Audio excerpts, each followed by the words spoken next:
Para mabawasan ang mga krimen ng mga suspect na riding in tandem, pagsusuti na raw ng vest na may plaka ng motorsiklo ang mga rider sa Quezon City. Ang ilang rider tinututulan ito. Nakatutok si John Consulta.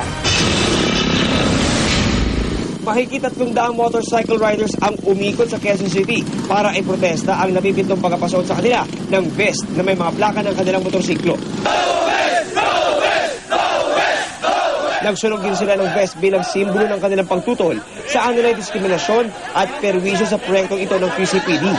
We do not fix mistakes by creating new ones. And this is obviously a big mistake on the part of QCPD for even pushing it down our throats.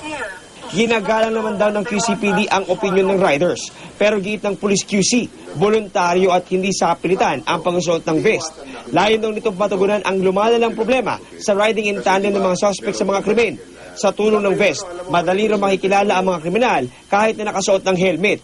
Maaari rin daw ito makapigil sa mga nagpaplano gumawa ng krimen sa Quezon City.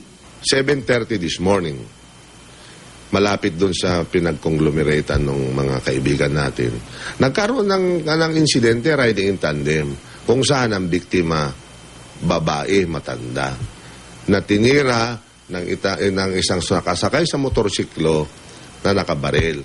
Crime prevention is everybody's business. Handa naman daw makinig ang pamunuan ng QCPD sa mga suhestyon. John Consulta, nakatutok, 24 oras.